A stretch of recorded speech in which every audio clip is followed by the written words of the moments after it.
ఇక్కడ మీరు చూస్తే అధ్యక్ష చాలా స్పష్టంగా నేను చెప్పాను, ఎలాంటి పేపర్ లీక్ జరగలేదు. నంబర్ 1.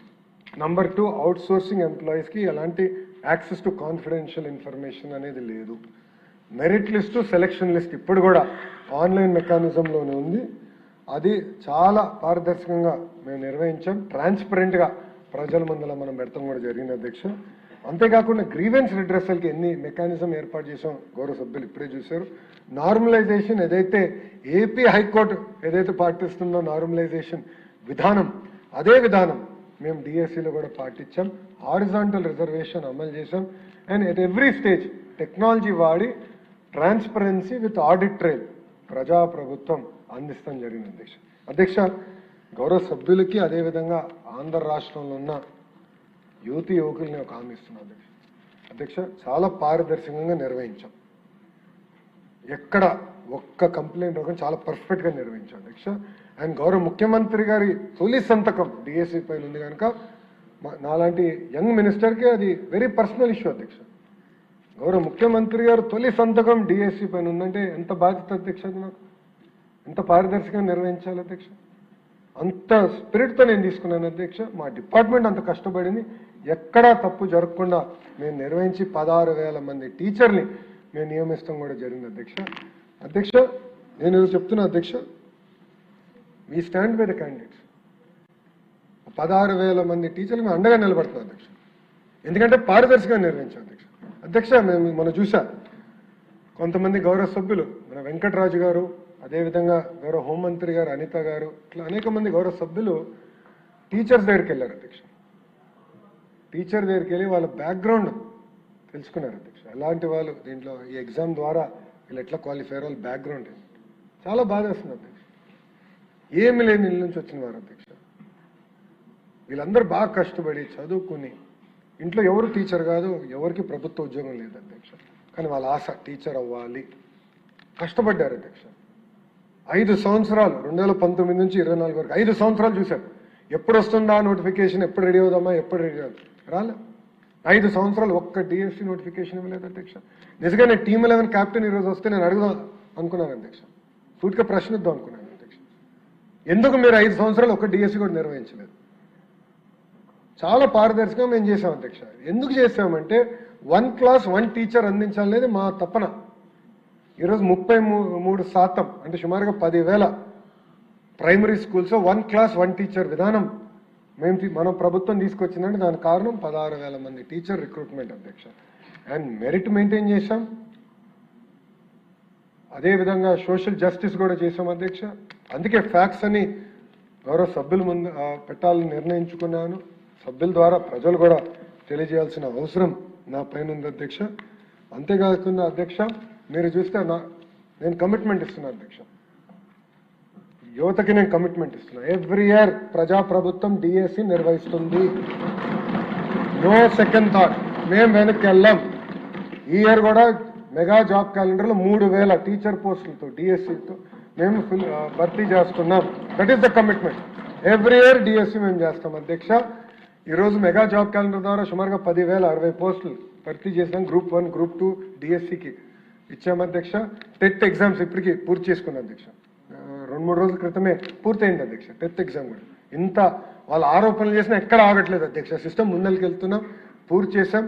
ఉగాది లోపల టీచర్స్ అందరినీ మళ్ళీ సిస్టంలోకి తీసుకొచ్చి నెక్స్ట్ అకాడమిక్ ఇయర్కి ట్రైన్ చేసి స్కూల్స్ పంపించే బాధ్యత ప్రజాప్రభుత్వం తీసుకుంటుందని గౌరవ సభ్యులందరూ కూడా తెలియజేస్తున్నారు అధ్యక్ష. అందుకే అధ్యక్ష, యువత కూడా విషయం ఆలోచించాలి అధ్యక్ష. ప్రభుత్వం అవకాశాలు కల్పిస్తుంది, ఆ అవకాశాలు పుచ్చుకోవాల్సిన బాధ్యత మీ పైన ఉంది. మీరు ఎంత ఆశతో చదువుతారు, ఒక బాధ్యతగా మేము ఈ పరీక్షలు నిర్వహించి ఒక పారదర్శకంగా ఒక మోడల్గా చేయాల్సిన బాధ్యత మా పైన ఉంది, అంటే ఎలాంటి డౌట్ లేదు అధ్యక్ష. నేను మా డిపార్ట్మెంట్ ఒకటే చెప్తాను అధ్యక్ష, ఒక నిర్ణయం తీసుకునే ముందల మనం అందరూ ఆలోచించాల్సిన, ఒకవేళ మన బిడ్డనే ఆ పరిస్థితుల్లో ఉంటే మనం ఎలాంటి నిర్ణయం తీసుకుంటాం. Keep child a centre of our universe. నేను ఎప్పుడు ఆలోచిస్తాను అధ్యక్ష, ఒక రిఫార్మ్, ఒక సంస్కరణ తీసుకురంటే నేను ముందు నా కొడుకు గురించి ఆలోచిస్తాను అధ్యక్ష. దేవాంశ్కి ఇది ఎట్లా ఎఫెక్ట్ అవుతుంది, ఇది పాజిటివా నెగిటివా, అట్లా ఆలోచించి దాని తర్వాతనే మనం నిర్ణయం తీసుకోవాలి. నేను డిపార్ట్మెంట్కి ప్రతి మీటింగ్లో చెప్తాను అధ్యక్ష, ఎవ్రీ మీటింగ్ నేను చెప్తాను. ఎందుకంటే పిల్లలు ఉన్నారు, తల్లిదండ్రులు ఉన్నారు, ఆస్పిరెంట్స్ ఉన్నారు, అందరూ చూస్తున్నారు మన వైపు, కోట్లాది మంది మన వైపు చూస్తున్నారు. ఒక మోడల్గా మనం చేయాలి. ఏం చేసినా భారతదేశంలో నంబర్ 1 మోడల్ ఆంధ్ర రాష్ట్రం చేయాలి. ఆ లక్ష్యంతో మేము చేస్తున్నాం అధ్యక్ష. మన జరిగిన ఎగ్జామ్స్లో కొంతమందికి అవకాశం రాలేదు. ఎస్, మళ్ళీ ఎగ్జామ్స్ నిర్వహిస్తున్నాం. Definitely prepare. ఎగ్జామ్స్ త్వరలో ఆల్రెడీ జాబ్ క్యాలెండర్లో మేము ప్రకటించాం ఎప్పుడు ఎగ్జామ్స్ ఉంటాయి. టెట్ అయింది, ఇంకా డిఎస్సి నోటిఫికేషన్ కూడా ఇస్తాం. ప్రిపేర్ అవ్వండి. మళ్ళీ మెరుగైన అవకాశం మీకు వస్తుంది. దాంట్లో మీకు ఎలాంటి సందేహం లేదు. చాలా పారదర్శకంగా నిర్వహిస్తున్నాం. కాబట్టి మీరు సలహా సూచనలు కూడా ఇవ్వండి. We are open. ఒక మంత్రిగా I'm ready to take feedback. గౌరవ సభ్యులు మీరు ఇవ్వండి, ఆస్పిరెంట్స్ కూడా నాకు ఫీడ్బ్యాక్ ఇవ్వండి. ఇంకా ఈ సిస్టమ్ని ఎట్లా రాక్ సాలిడ్ చేద్దాం, పర్ఫెక్ట్ మెకానిజం ఎట్లా చేయాలి మీరు చెప్పండి. తప్పనిసరిగా వీ విల్ ఇన్కార్పొరేట్. మెరిట్ ఉంటే 100% మేము ఇన్కార్పొరేట్ చేస్తాం అధ్యక్ష. ఈరోజు నిజంగానే నాకు చాలా ఆనందంగా ఉంది అధ్యక్ష. ఎందుకంటున్నానంటే ఉపాధ్యాయులు మనతో ఉన్నారు అధ్యక్ష. 16,000 మంది ఎవరైతే నియామకం అయ్యారో వాళ్ళు స్వచ్ఛందంగా బయటకు వచ్చి మొన్న కర్నూలులో అద్భుతమైన ర్యాలీ చేశారు. మొన్న జరిగిన సండే కూడా అద్భుతంగా విజయవాడలో ర్యాలీ చేశారు అధ్యక్ష. నిజంగానే వాళ్ళకి నేను సభ తరపున అదేవిధంగా ప్రభుత్వం తరపున నా హృదయపూర్వక ధన్యవాదాలు తెలియజేసుకున్నాను అధ్యక్ష. ఎందుకంటే మీరు అలాంటి ర్యాలీ చేసినప్పుడే మాకు కొండంత బలం. పారదర్శకంగా మేము చేసామని మేము చెప్తాం ఒకే అయితే డైరెక్ట్గా ఎవరైతే టీచర్గా వచ్చారో వాళ్ళు చెప్తాం ఇంకా కొండంత బలం అధ్యక్ష. అదే నాకు బలపరిచింది. ఇంకా చేయాలని తపన నాలో పెరిగింది అధ్యక్ష. ఈరోజు క్షమించాలి, గొడ్డలి పార్టీ నాయకుడు రాలేదు అధ్యక్ష. ఆయన జగనన్న వ్యక్తి లోకేష్ని ప్రశ్నించట్లేదు అధ్యక్ష. జగనన్న వ్యక్తి గౌరవ ముఖ్యమంత్రి చంద్రబాబు నాయుడు గారిని ప్రశ్నించట్లేదు అధ్యక్ష. జగనన్న వ్యక్తి ప్రభుత్వాన్ని ప్రశ్నించట్లేదట అధ్యక్ష. జగనన్న వ్యక్తి అంబేద్కర్ గారిని ప్రశ్నిస్తున్నారు అధ్యక్ష. ఎందుకంటున్నానంటే ఇది అంబేద్కర్ గారు రాజ్యాంగంలో రిజర్వేషన్ విధానం తీసుకొచ్చిన వ్యక్తి. అది మేము పాటిస్తున్నాం. వర్టికల్ హారిజాంటల్ రిజర్వేషన్ పారదర్శకంగా నిర్వహించాల లక్ష్యంతో మేమున్నాం. అంబేద్కర్ గారిని ప్రశ్నిస్తున్నారు అధ్యక్ష గొడ్డలి పార్టీ నాయకుడు అధ్యక్ష. దానికి సమాధానం చెప్పమనండి అధ్యక్ష. ముందు అధ్యక్ష ప్రెస్ మీట్లు ఎందుకు అధ్యక్ష? రమ్మనండి హౌస్కి. ఎందుకు రాలేదైనా? నేను ఛాలెంజ్ చేశాను అధ్యక్ష. ఇది 4గోసారి ఛాలెంజ్ చేస్తాను. టైమ్ డేట్ మీరు ఫిక్స్ చేయండి. డిబేట్కి నేను ready. I'm ready. In the house, out side the house I'm ready. నేనేం పారిపోట్లా. మీలాగా నా పైన సిబిఐ కేసులు లేదు, మీలాగా నేను బెయిల్ పైన లేను.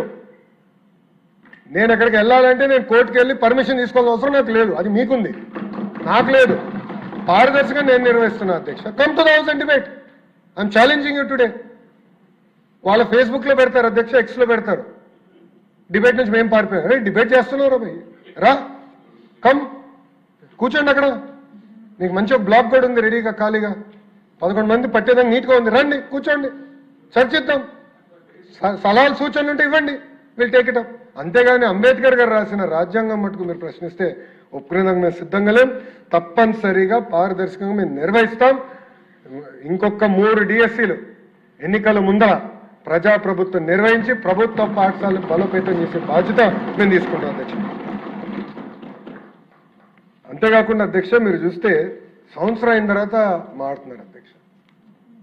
మొత్తం ప్రోగ్రామ్ అయిపోయింది, టీచర్లు ట్రైనింగ్ అయిపోయింది, అంతా అయిన తర్వాత సంవత్సరం తర్వాత వచ్చి ఇప్పుడు ఏదో అవకతవకలు జరిగినాయి. అంటే ఎక్కడో కాక్రోచ్ జనతా పార్టీ యాజిటేషన్ చేసింది, అది ఆదర్శంగా తీసుకుందాం. మేము కూడా ఆయన అన్నాడు కదా, నేను కూడా ఒక కాక్రోచ్ అని ఆయన అన్నాడు. ఆయన కాక్రోచ్